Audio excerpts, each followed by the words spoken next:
Welcome to the Performance Matters Podcast with your hosts, Matrix Ferreira and Miles Methner, brought to you by Iron Performance Center.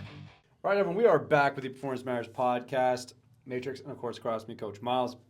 Prefacing today's episode, we're going to be talking about programming principles, and we actually have a couple examples of case studies, and we'll dive into that in a second. But first, a shout out to our sponsor, Pete Methner Photography, the premier sports photographer in the Niagara region. He can be reached at www.petemethner.com. Of course, support local. So, we're going to talk about programming principles, and we have a couple case studies here. Now, we're not going to name names, obviously. We're not going to name schools. We're not going to name anything. We're simply going to go through a couple things that our athletes have sent to us that they want some feedback on, and of course we're going to go through step by step. And one case study, well, is not by an athlete, and we will kind of go through that one in a little bit more detail.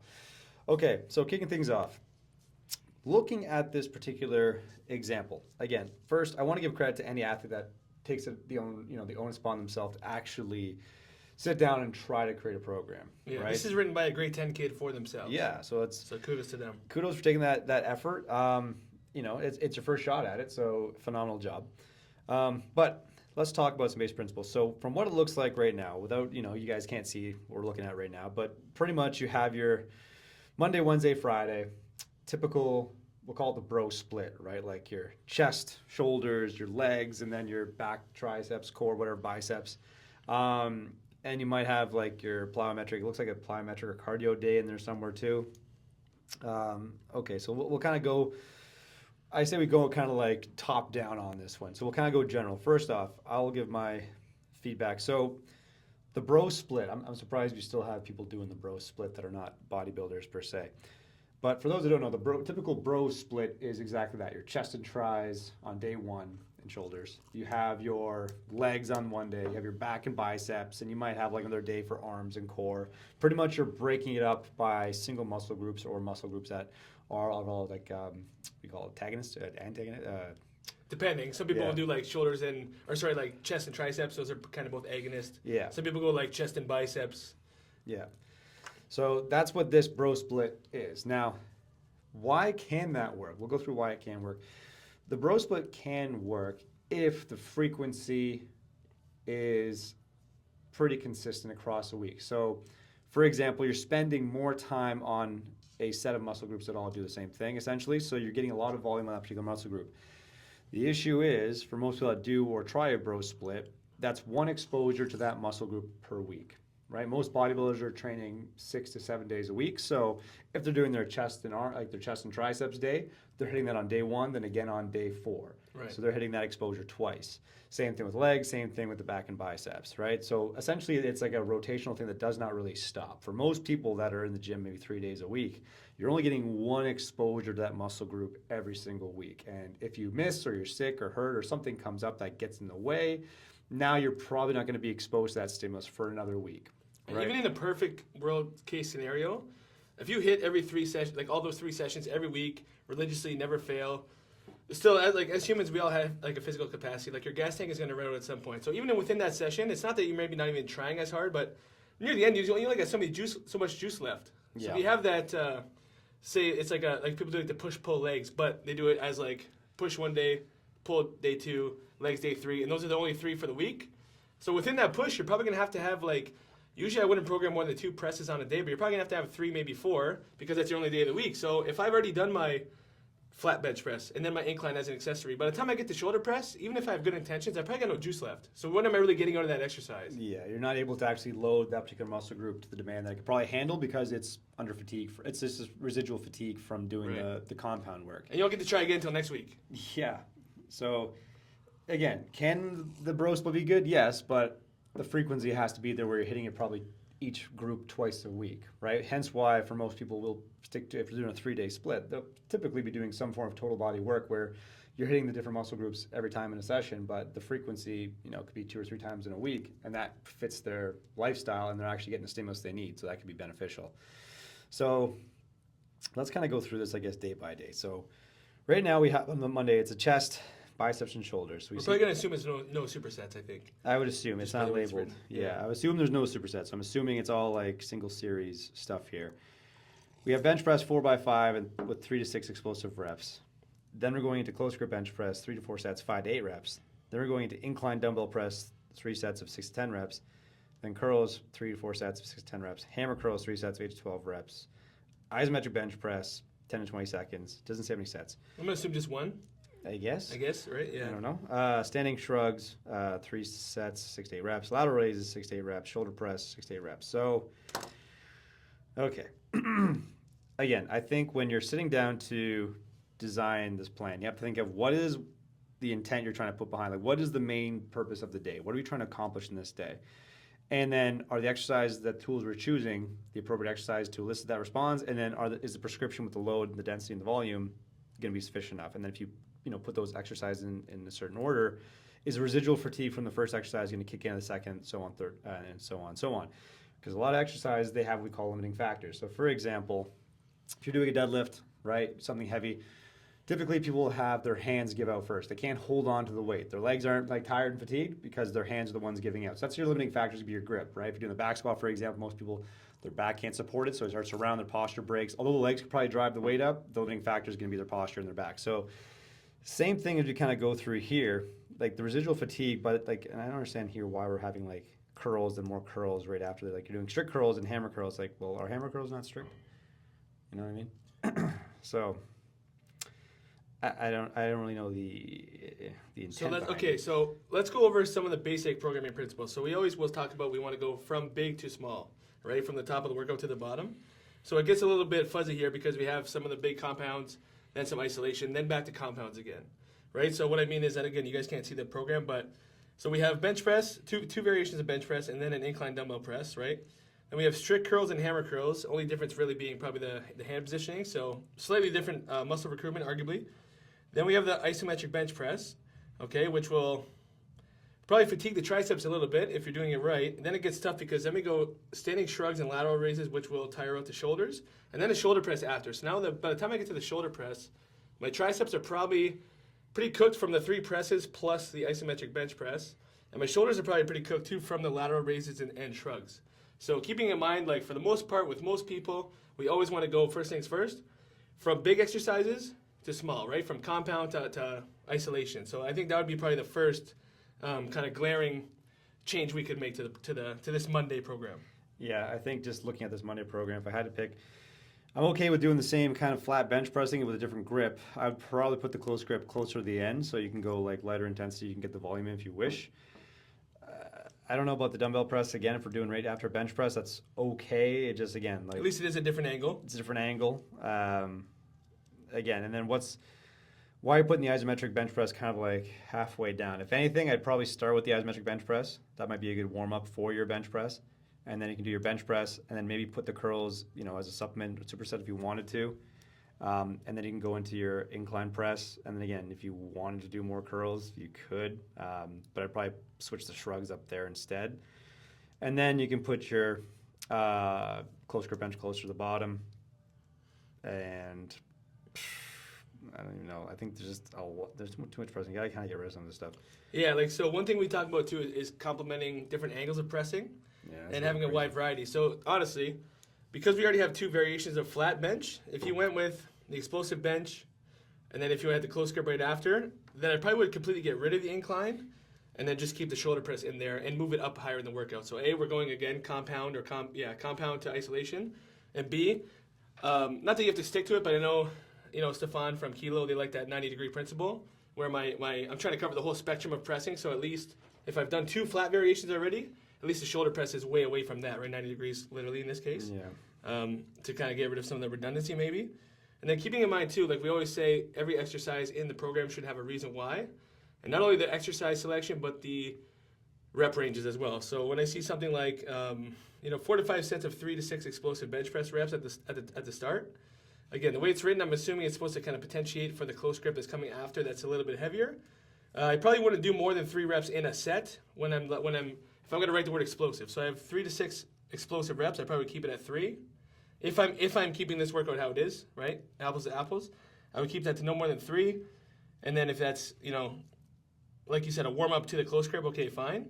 And then we do like to have different angles and hand positions for our curls, but again, more than one curl on one day. I just don't know that it's going to be necessary, and I'm sure we're going to go over some different skeletons later where we can curl multiple times throughout the week and have less redundancy, right? Yeah, like right off the top of my head, I'm like, keeping things simple. It's like, okay, if you design this, there's too many things. Cut it down to like 4 to 6. Cut this down to 4 to 6. Hit your main intent with your main compound and add your accessories in there. I honestly, like, if I had like dumbed this down really simple, yes, you can put the ISO in the beginning. Okay, you can do your bench press, that's explosive. And then honestly, because you did explosive bench press, like maybe go into the different angle, go incline dumbbell press, and then pick your curl, pick your shoulder press, and I think that's good enough. If you wanted to throw in some shrugs at the end, go for it. But I think like that would just kind of be the meat and potatoes. If I had to kind of edit this, I think there's too much volume. This workout probably would take you hour and a half, 2 hours. Again, depending on like how hard you're going, the time you're taking in between. So I think you would just beat the crap out of your shoulders too much. It's not worth the squeeze, especially because like a lot of flat bench pressing, right? So like your scaps are pretty much locked in. Like, why don't you substitute like some push-ups instead? You know what I mean? Like, let the scaps breathe. Or on this other day, there's a landmine press. Maybe that could have came over. Yeah, for the like sake of the scaps, there's right? got to be some different angles here because you're gonna be like locked with your wings back, and it's gonna push the humerus up a little.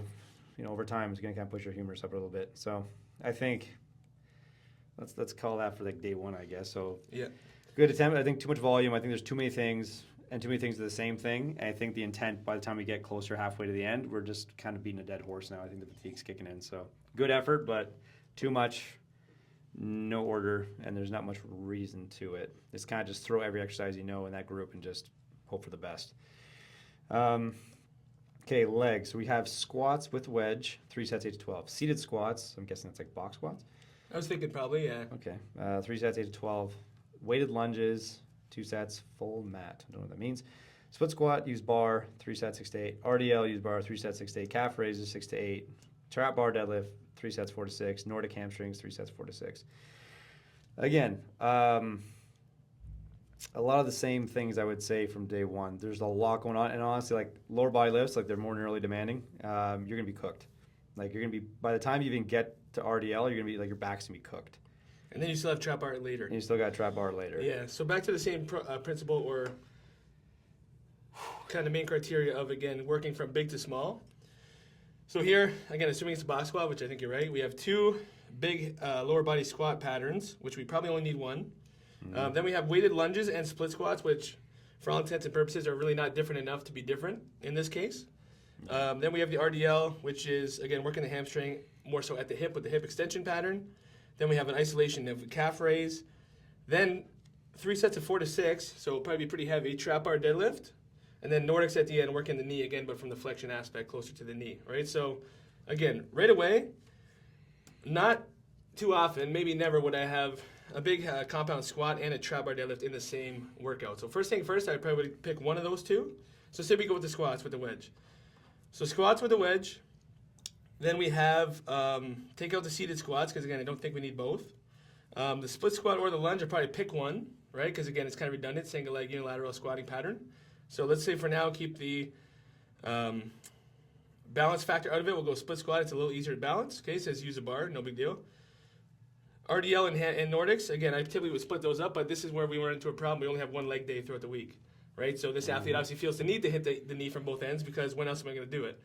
If you're gonna do it on this day, maybe have the RDLs and then the Nordics, followed by the calf raise, and then the day's pretty much over. So right there, again, like you kind of already alluded to, we've just probably saved you 45 to 60 minutes that you don't even have to do, and you're going to actually get a better workout because you're squeezing more juice out of every single exercise here. Yeah, I was gonna say, for me, my preference, like, okay, if you have a box squat and a trap bar deadlift, they're both partial range exercises. Pick one if you wish, but honestly, in this example, I'm cutting this box squat, so I would keep the squats with wedge. The volume's a little high, but that's fine if that's what you want. And then I'd like the lunges because, again, the diversity in travel, right? So you get the travel and the balance aspect, so I think that'd be good. And it forces you to kind of lighten the load a little bit as well, but you get the dynamic. I'm picking RDLs over trap bar any day.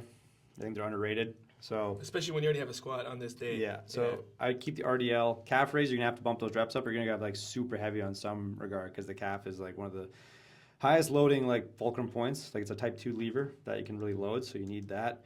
Nordic hamstrings, again, I don't know about this person if they're capable of doing a Nordic hamstring. Maybe it's like an eccentric, but either way, that's fine. So I would just, if I had to keep things, I'm keeping the squats with the wedge, I'm keeping the lunges, I'm keeping the RDL, keep calf, keep Nordic, reorder them. So I do squats, then I go into RDL, then I would do my lunges, and then I would do calf raises and Nordics, and you can just kind of keep that as your pairing.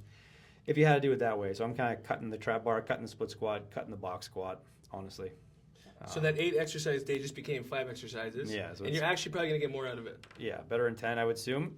So that's, yeah. But again, it falls back to the same principle. I think like less is going to be more, and then the quality of the reps you're doing and the intent behind them. So that's that day. And then the next one is Thursday. This is plyometric and cardio. We're going to have to jump. Probably not 2 things I would ever combine on the same day anyways. Yeah, they kind of counteract here. Yeah, so I probably wouldn't have a total plyometric day, and we're going to go over some skeletons here soon where you could pepper your plyometrics in throughout the week, so you don't have to feel like, shit, I ran out of days, I got nowhere else to put them, they got to become their own whole day. Because again, like I said with the shoulder press before, if you had a press day, or a push day, whatever you want to call it, where shoulder press is like your 3rd or 4th press of the day, you got no juice left by then. So plyometrics will be even more so, right? So I have here 1, 2, 3, 4, 5, arguably 7 explosive exercises with a sled push kind of peppered in the middle, right? So for those who obviously can't see it, we have I think it's like a broad box jump, like a box jump that's far away and you broad jump to it, I think, the way it's written. Then a lateral box jump,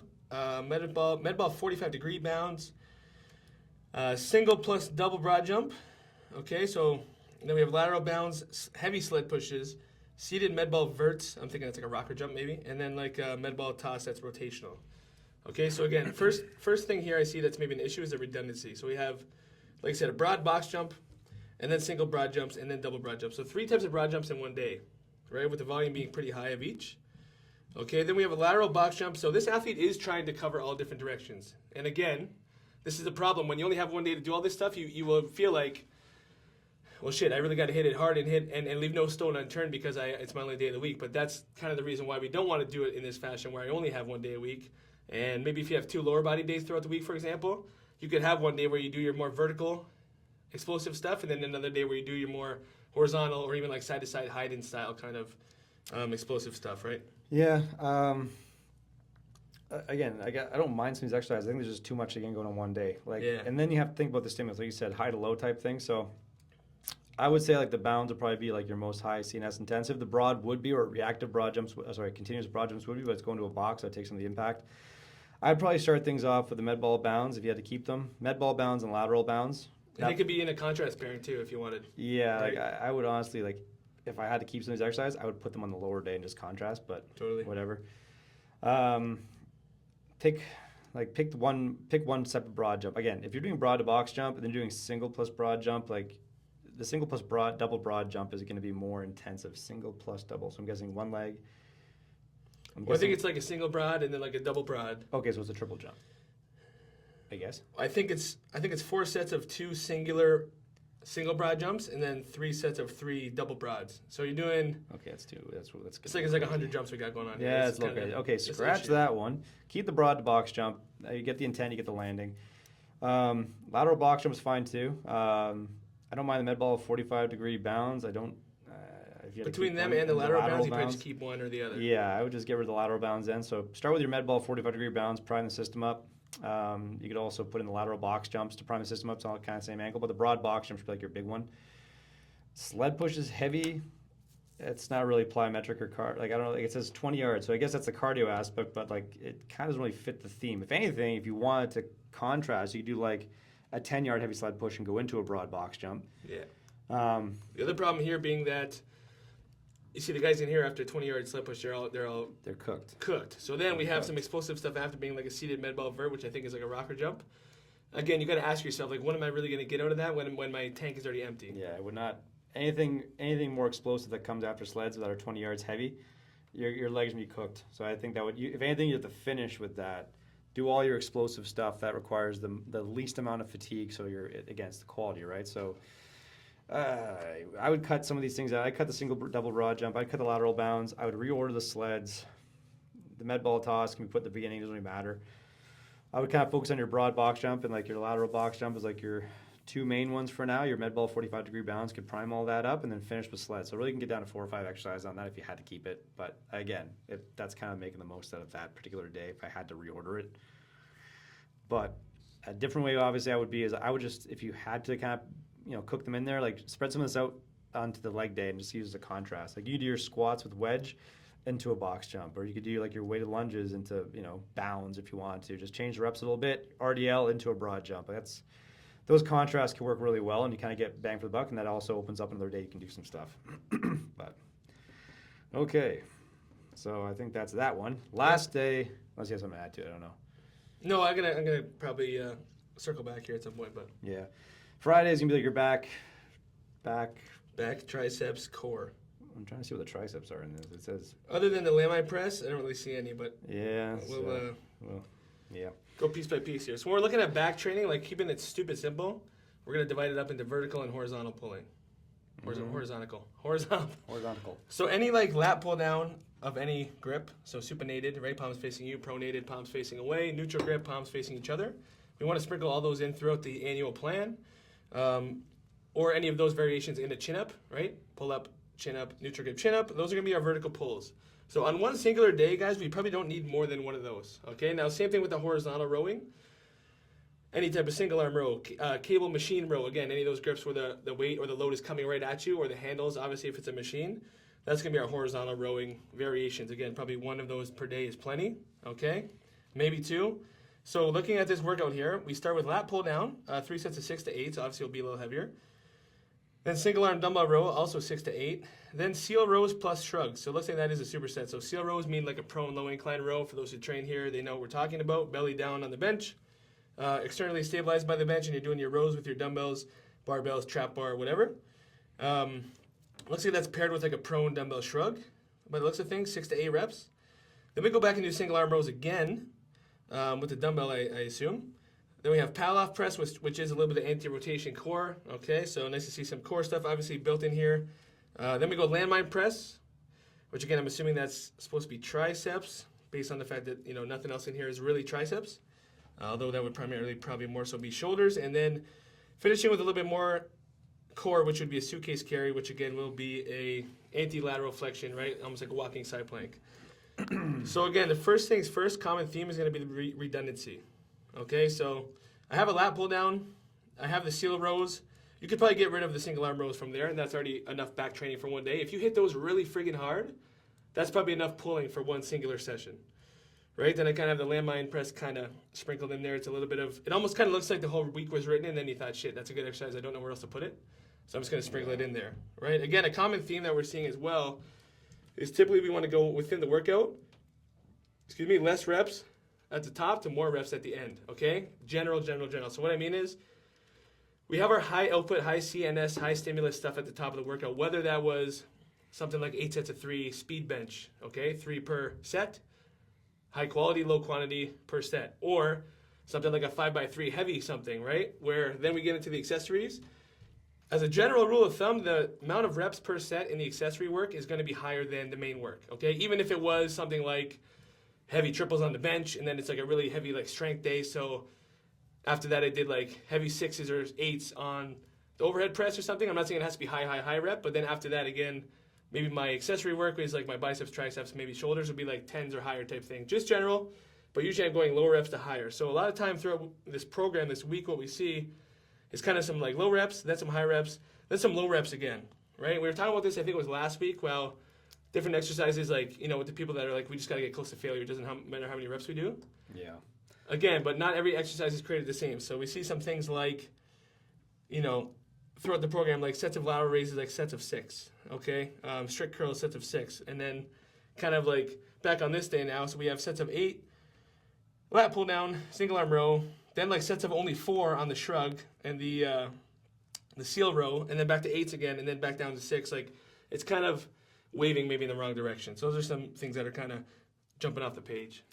Yeah, I'd be redundant. Just there's too many rows like in the horizontal plane, so it's like get rid of the dumbbell row. Get rid of the dumbbell row is redundant. You can keep the lat pull down, keep the seal row. If you want to ask for the shrugs, go for it. Again, limiting factor could be your grip, right? And with those shrugs, it's got to be more than 8 reps. Yeah, like it's if you're keeping them. Power press, I don't agree with. Like 3 sets until failure. Like power press has a cable, as a band, because you can be sitting there for a long. How do you really fail? Yeah. Like how do you really fail with that? So again, like it has to kind of make sense. It could be like even just put time limit on it. Okay, like 30 seconds, as many clean reps as you can. Cool.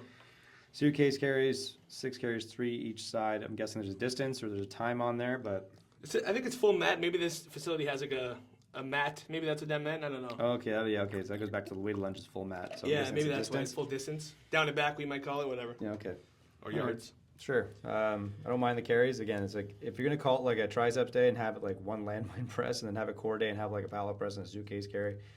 I don't know, but it goes back to the basic principles. Is there anything else you want to add on this particular case study? Because I think we got redundant with some of these things, but I think hopefully that kind of clears some of it up. Yeah, the thing I just want to reiterate is again, this is a high school kid that's in grade 10 trying to write their own program. So first things first, kudos to you for getting in the weight room and trying, right? And actually having the gumption to send this to a professional and say, hey, coach, what do you think? Okay? So really, I do want to highlight that. I am proud of this kid for doing that. I think based on this weekly schedule, like you have 4 training days. Looks like Tuesday the teacher puts them through something. So just take that day out. You have 4 training days. There's a million ways we can go with it, but super simple. You'd probably be better off 2 lower days, 2 upper days, okay? Each day you can hit one big pattern. Let's say lower days first. One big pattern. So on your lower day you had squats and you had deadlifts. Okay, maybe one day has the squats, other day has the trap bar, okay? Again, then you can go through, one day has the lunges, one day has the split squats. I'm just taking what's on the page, reordering it. Hopefully you can see how you can take what you've already done and kind of make it that much more effective. One day has the RDLs, right? That's a hip extension aspect of the hamstring. One day has the Nordics, okay? One day has the calf raises. Maybe the other day has some of this core stuff from our back and core day. And already, and at the top of each of those workouts, you put some of these jumps. Already, that's going to be a better layout lower body-wise. And then again, with the upper, just real quick, each day has probably 2, no more than 3 presses on it. I think 2 is plenty, especially for a high school kid. 2 presses of different angles. Again, complementing those with rows, okay, and pulls in general. So we had our 2 upper body days. We could have bench press pair with the lat pull down of 1 grip, let's say pronated. And then we have our neutral grip overhead press here as our like accessory paired with some type of row. A little bicep tricep, like you said, that's 6 exercises. Maybe I throw a med ball throw in at the top or some type of push press or something. That's a 7 exercise day. Boom, that's already gonna be better. And then again, on your other upper day, just pick different exercises in those, keeping all those factors in mind, like we said, lower reps to higher reps, bigger to smaller, faster to slower. Already that's gonna take this program and completely retool it, and I think you're gonna feel better in the long run and get better results. Yeah, I agree. I think keeping it simple, some simple reordering, and again, the prescriptions I would change, but just in terms of like the tool selection and the exercise selection, I think that makes enough sense. Whether you do like an upper-lower split or a push-pull split across 4 days is probably going to be more beneficial. You get 2 stimuluses for each muscle group a week versus just one extremely taxing stimulus that you probably aren't getting the intent by the end anyway. So the quality is better, the frequency is more, and you get more out of it. So again, kudos to this guy for giving it a shot. Keep practicing, you know what I mean? And the best way to, honestly, is go through it yourself on this thing you drew, and then after 2 weeks, see how you feel and see if it's working, because you're probably That's one thing. I don't know if he's done this yet or if it was like, hey, I want to try this. I'm not sure. I don't know. But just from my perspective, you probably get cooked. But definitely a solid effort. Keep practicing. Keep learning. Yeah. Welcome to Iron Performance Center, Niagara's home for real personal and performance training. We're a community obsessed with building durable, explosive, game-ready humans. No gimmicks, no shortcuts, just training that works. From athletes chasing scholarships, to pros chasing championships, to regular people who just want to feel strong, move well, and stay built for real life. If you're willing to work, you're our people. Our system is simple: smart programming, elite coaching, and a culture that pushes you to levels you didn't know you had. With modern technology and principles-based programming, we track your progress, teach you movement skills, and give you every tool you need to perform when it matters most in whatever arena you call home. Iron Performance Center, because performance matters. Okay, that was the first case study. Quick segment break. This hat, DJT, is representing for Dave John Teutenberg. He just pulled a 6:36 at the Ontario Ergs end of February. His second best time. He lost to a Ridley alumni who pulled a 6:29. In all fairness, Dave was 10 years older. This guy's probably like 20, 30 pounds heavier, 6'5", like massive. Ridley guy. So building a freaking lab. yeah, I'm like, all right, we're gonna come back next year and win the Masters division. But congratulations to Dave, 6:36.6, and Marissa, she pulled a 7:51.1. Dave's second best time ever, Marissa's best time ever. So DJT, Dave John Teutenberg, repping. Okay. Iron ore, the iron erg, the iron crew. We're still tooling it, but it's gonna be something. Iron ores, iron ores, Iron ore. Oarsmen and women. That's working on it. It's gonna be sweet. We're gonna get t-shirts made. It's gonna be unreal. November 2026. Oh, you have to know it's a takeover, so it is gonna be a takeover. Get with it or get lost anyway. Okay, so so to give some context, this next case study is from one of our athletes at the post-secondary level. This is something that their coach made. All right, and again, not knowing context. Okay, not knowing context, but I'm gonna be a little more judgmental in this one, simply because it's an adult. It's an adult doing it for post-secondary athletes who is in that role as the strength conditioning professional or the performance professional. So it looks like it's a 3-day program. I'm assuming this was for the off season, I think. But regardless, let's go through day 1. So again, context, it's an athlete post-secondary for volleyball. Coach wrote this. I think their strength coach wrote this, so let's see what it is. Day 1, upper push pull. Exercise 1, it says push press every 3 minutes, 12 to 15 reps, and it says 2 sets of 6 to 8 reps every 3 minutes. I'm guessing it's every 3 minutes on the 3 minutes. Sorry, I'm looking at the wrong day. Every 3 minutes. Yeah. So maybe it's 5 total sets.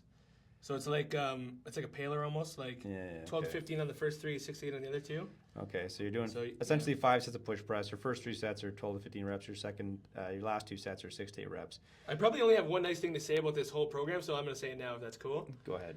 Being that it's in a team session, almost everything is that EMOM style, but like every 3 minutes, every 2 minutes, every 2 minutes, every 2 minutes, something's every 1 minute, something's every 4 minutes. I will give the coach credit for that because that is a good way to organize things with in a team setting or with college athletes who are probably fucking around on their phone in between sets and stuff like that. So I don't know if I have too many nice things to say, so I'm going to say that now. That is one really good aspect of this, is this program, none of the kids can say, hey, coach, I didn't get it done in time, based solely on that organization aspect. I do like that. It keeps kids honest, and that's probably the last nice thing I'm going to say. Yeah, okay. So push press, 5 sets. Second exercise, lateral raises, 3 sets, 8 to 10. Then you have rope face pulls, 4 sets to 8 to 12. Then you have dips, 4 sets to failure. Then you have landmine single arm press, 4 sets to 15. Then you have heavy med ball cleans, 4 sets of 10. What the fuck are we doing? Yeah, so we just Where's the pull? You just have rope face pulls. Oh yeah. Where the fuck is the pull? So we were very patient and kind with the other kid because he's a high school kid. He doesn't know any better. This is embarrassing from a professional who's being trusted to take care of these athletes and give them the best foot forward to be training and be healthy and be competing and hopefully set them up for a life of physical activity, like you always say. And what do most athletes do? Well, they just did what they did in college because they don't know any better. So that's up to us to prepare them not only for sport but for life. This is a fucking abomination of a program. This is a terrible day. And it's, again, volleyball context, it's an overhead sport, right? So we have to be picky with shoulder care. Let's just assume this athlete has no shoulder issues whatsoever. So push press, fine, no problem. But then to go into lateral raises, that's a more isolation exercise, right? So pretty much now your shoulder's going to be cooked. Then you go into rope face pulls again. Not really isolation, but like kind of. You know what I mean? Kinda. Like you're not loading it heavy, so I. But then you're going into a compound exercise dips. Yeah, I'm gonna puke. To failure, where now you're putting your shoulder in extension until failure. It's like, what are we doing? And then you're going into a landmine press at a different angle for 15 reps. Like you're already cooked. And at what point are we saying, like, are we just like beating up the rotator cuff with no intent? Like the athlete would just get their arm blown up. And despite what I said, that's actually one downfall of having things like on the minute, on the 2 minutes, on the whatever, is if the kids aren't ready yet, like we're also not, I'm kind of walking back my other point. I do like some parts of it, but the issue now is kids don't really learn how to be intuitive and how to rest and how to go again when they're ready. So now a kid might be like, oh man, I just did 3,800 push presses and all these lateral raises and face pulls, and I'm doing the dips. I just got to take an extra second, but I can't because coach said I'm on the clock. So despite what I said, I'm kind of, maybe I'm walking it back a little bit. Shoulders be cooked, it'd be achy, and then you have to go into a heavy med ball clean, 4 sets of 10. So on our upper push pull day that has potentially no lower body warm up, no lower body stuff before this. Again, guys, fast to slow, compound to isolation, like. It's astounding how many of these basic fucking principles get missed by these so-called professionals. This is why we need a more regulated industry. This is complete abomination. And It literally kind of reminds you just a bro split. It's like a shoulder day. It's just a big blow your shoulder up day. Yeah. For volleyball players, there's nothing that's going to be probably heavy enough to elicit a strength response. It's a lot of just volume work, so sub-max effort. You're floating that middle ground where it's not heavy enough to elicit a strength response or neuro response. Yeah. And it's not light enough where you can probably elicit fatigue. You're kind of in that middle ground now where you're just burning out at sub-max where like the risk of injury is highest.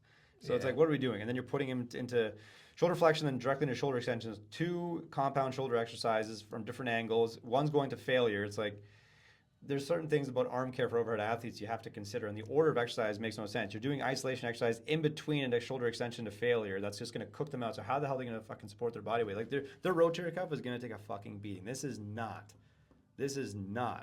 a good what do you call it? Upper push pull day. There's one fucking pull. It's a fucking rope face pull. Yeah, which again is not very loadable. No. By design, it's not supposed to be. But again, what are we doing? I take the high school kids program over this, to be honest with you, in some regards. Goddamn. So push press, let's assume it's barbell. Again, love the push press, okay? Good for athletes, teach them how to transfer force from the lower body to the upper body. The problem is... 15 reps to start things off? Never in my life. Never in my life have I done that many reps. Things off? Okay, so again, I don't know what the 3 hope sets? is. And then go... Here's the thing. So we already said going from heavy to light in the workout, but even in this one series...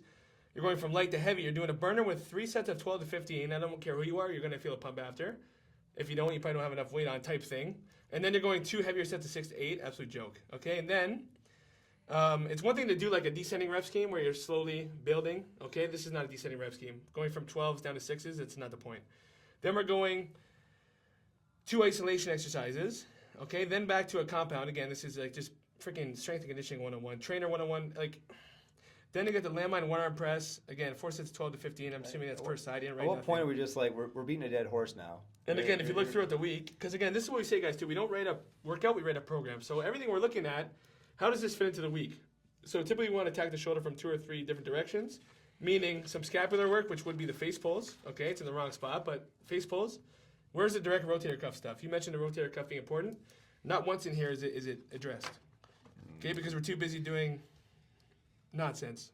It's just, I'm not going to spend more time on it. If you're going to do this, again, basic principle, like I said, high to low. It's like, if anything, right, why don't you prep with like your face pulls, like a additional warm-up, and then you can go into your heavier push presses. And then if you had to do the fatigue, don't do it in the push press. You could do it with your isolation exercise to get the fatigue pump you want.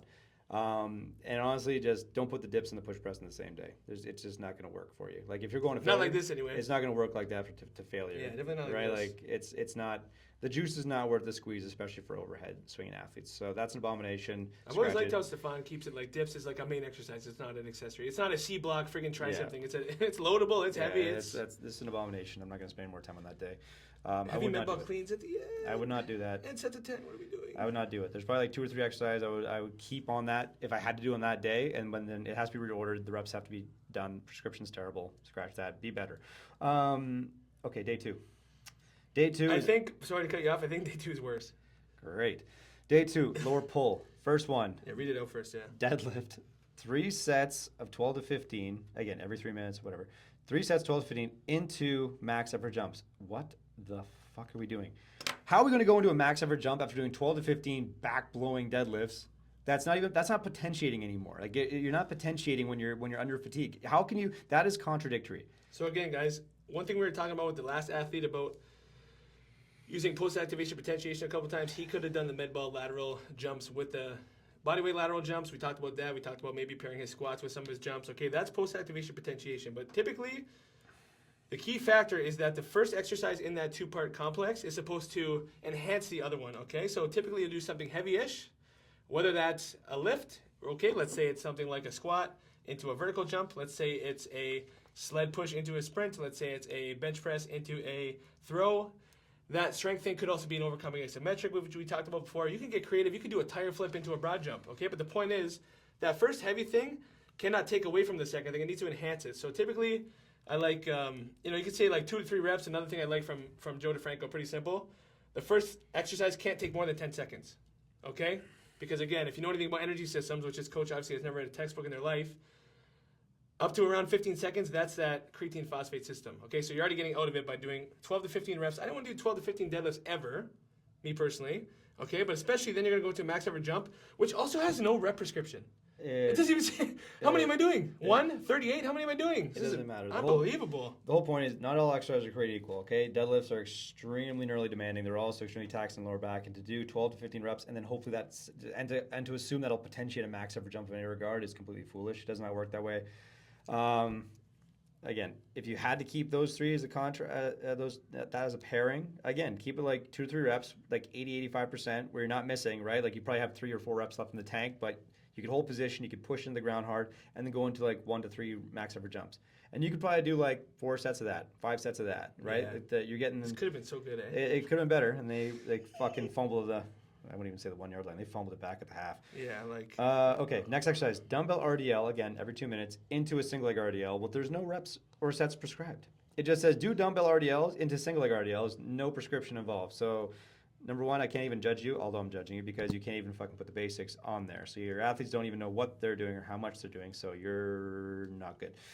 Next exercise, heavy kettlebell swing every 2 minutes on the minutes for 4 sets of 15 reps. You're doing 15 heavy kettlebell swings. Okay. How heavy? Probably take you like 15 seconds, maybe 20 seconds. Yeah. Okay. no, it's paired. It's paired. They just kind of screwed their boxes up here. Heavy kettlebell swing. So 15 reps into. Oh no! 15 depth drops. Broad jumps. Depth. Oh my God. Sorry guys. If you're listening to this, there's gonna be like some yelling. I feel bad. Like 15 kettlebell swings into 15 broad jumps. Depth, like a plyo, like a true plyo. Is that depth? Depth. I think it's depth. Like DEF. Depth. Probably depth landing. Probably doesn't know how to spell. Depth landing broad jumps. Probably. Wow. Okay. Wow. So again, guys. On something like a jump or a throw, at the higher upper limit, you're probably never do more than like 5 in a set. Okay, and that's something you build up to over time. Say like a broad jump, you can easily have 5 mesocycles of programming right here. You go single broad jumps, then double, then triple, then quadra, then penta. Over that 5 broad jumps, you're probably not doing much of that in a thing. So probably not more than 5 in a set. So this guy's doing, or girl, whoever wrote this, 4 sets of 12 to 15. Wow. Paired with the heavy kettlebell swings. And now keep in mind too, like they're on that time cap of every 2 minutes. So you would hit your kettlebell swings. I'm going to say it takes 20 seconds to get 15 kettlebell swings, roughly, okay? If that was every 2 minutes on the minute and then you had about 100 seconds to rest, maybe not the end of the world. Maybe not, okay? Without this other stuff. But take this in. Then how long does it take you to drop off the box, do a broad jump, walk back to the box, do it again? There's going to be 100 seconds for those reps, and you're back to the swings. Like, your lower back's going to be fucking cooked. Your lower back is going to be fucking cooked. And athletes who already jump too much and have sore knees and hips and backs, and this is you're going to be cooked. But let's go back to the dumbbell RDL to the single leg RDL, because again, I'm curious, is it like, do you keep holding the same weights? Because if you're doing a single leg RDL with 2 weights, it was a waste of time with the double leg RDL because it wasn't heavy enough. There's too many questions, and there's no fixing this. There's no fixing this. No. It's literally just all posterior, all volume. Your back is going to be cooked after the first exercise. Athletes who already have sore backs and knees. I mean, all athletes do, but especially volleyball. Yeah, but now you're really cooked. And at what point are you just like going through the motions? Again, athletes are great compensators. They'll find a way to get the reps done, but it's going to come at a cost. It's going to be their body. I would take the high school program over this. The high school program, we were making swaps and taking a couple things out. That's one thing. This is just terrible. This is unacceptable. So that's that, and then we're not done yet. So that's heavy kettlebell swing, 4x15 into, let's just assume, depth land broad jump. It was lower pull. So again, like throughout the week, there's no lower push. We don't write workouts. We write programs. So there's no lower push anywhere. It's lower pull only. Right. Now day 3, lower power and speed. But where's the upper power and speed, anyways? It doesn't matter. So then it actually doesn't matter. This is like you could wipe your ass. This is kindling. Hanging leg raise, 4 sets to failure, and then dumbbell farmer's carry 4x100 feet. I have nothing wrong with farmer's carry at the end. That's great. Hanging leg raise, 4 sets to failure. Again, technical failure. Is it like I gotta get my feet up to a certain height? Am I gonna end up kipping now, wrecking my shoulders? Like, what's going on? Yeah. I like those exercises, but I just don't know about the prescription for the 4 sets to failure. And the kipping could be good for the shoulders, but not after I've wrecked my shoulders on day 1. Yeah. right. Some of the kipping stuff is good, the gymnastics, but not when I. So that's day 2 in a nutshell in Abomination. So this is the last page we have to get through is day 3, lower power and speed. And y'all think because someone has a freaking collegiate logo on their polo that they know what they're talking about. That's the crazy part. Insane.